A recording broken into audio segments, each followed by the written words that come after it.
चलिए आज बात करते हैं ब्रह्मांड की एक सबसे बुनियादी, सबसे जरूरी शक्ति के बारे में, गुरुत्वाकर्षण। ये एक ऐसी ताकत है जो हर चीज को, हर जगह, हर पल एक दूसरे से जोड़े रखती है। तो आज इसी की गहराइयों में उतरते हैं।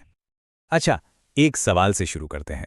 सोचिए, एक सेब जो पेड़ से टूटकर सीधा जमीन पर गिरता है, और दूसरी तरफ एक ग्रह जो करोड़ों किलोमीटर दूर अपने तारे का चक्कर लगा रहा है।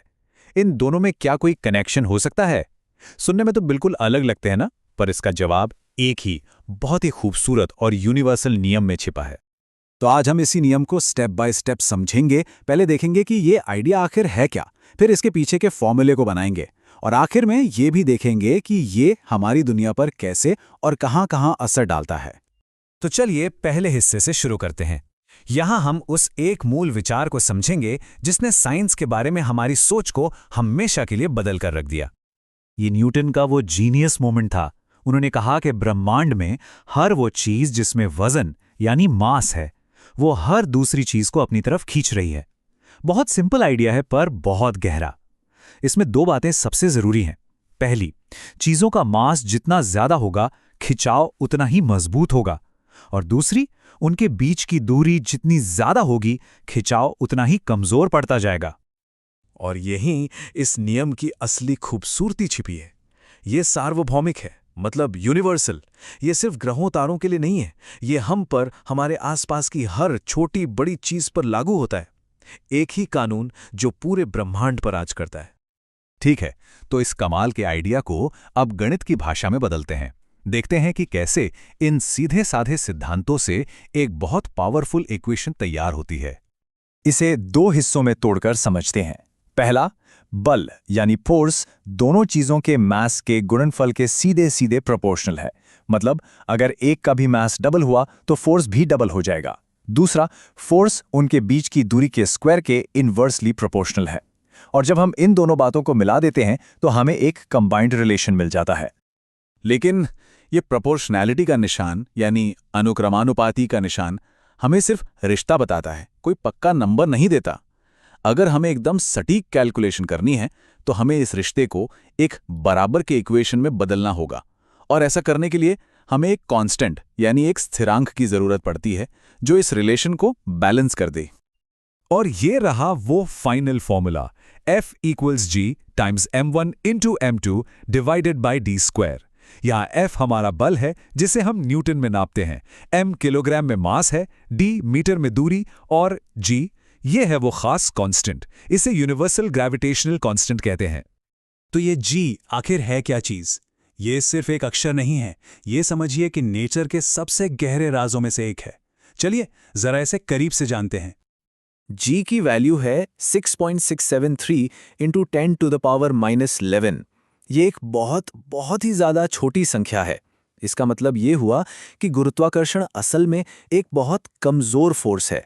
यही वजह है कि हमें अपने आसपास की चीज़ों के बीच कोई खिंचाव महसूस नहीं होता। इस फोर्स को महसूस करने के लिए हमें धरती जैसे किसी बहुत बड़े मास की ज़रूरत पड़ती है। और हाँ, वैज्ञानिक रूप से एकदम सही होने के लिए इसकी SI यूनिट है न्यूटन मीटर स्क्वायर पर किलोग्राम स्क्वायर। ये यूनिट बस ये पक्का करती है कि जब हम फॉर्मूले में सारी वैल्यूज डालें तो जवाब हमें फोर्स की सही यूनिट यानी न्यूटन में ही मिले। अब जाहिर है, इतने छोटे नंबर को नापना कोई बच्चों का खेल नहीं था। हेनरी कैवेंडिश नाम के एक वैज्ञानिक ने एक बहुत ही चालाकी भरे और नाजुक एक्सपेरिमेंट से G की वैल्यू का पता लगाया था। कमाल की बात है ना? चलिए, अब बहुत हुआ गणित। अब देखते हैं कि ये नियम हमारी असल दुनिया में कैसे काम करता है और इसके असर क्या-क्या हैं। ये इस फॉर्मूले का एक बहुत ही दिलचस्प नतीजा है। इसे इनवर्स स्क्वायर लॉ कहते हैं। मतलब अगर दो चीजों के बीच की दूरी डबल हो जाए तो उनके बीच का फोर्स आधा नहीं बल्कि 1/4 रह जाता है, और अगर दूरी 3 गुना कर दें तो फोर्स 9 गुना कम हो जाएगा। दूरी का असर गुरुत्वाकर्षण पर बहुत ज्यादा होता है। अच्छा, अब जरा न्यूटन के तीसरे नियम के बारे में सोचिए। हर एक्शन का एक बराबर और उल्टा रिएक्शन होता है। तो जब धरती एक पत्थर को अपनी तरफ खींचती है तो वो पत्थर भी धरती को अपनी तरफ खींचता है। तो फिर हमें धरती हिलती हुई क्यों नहीं दिखती?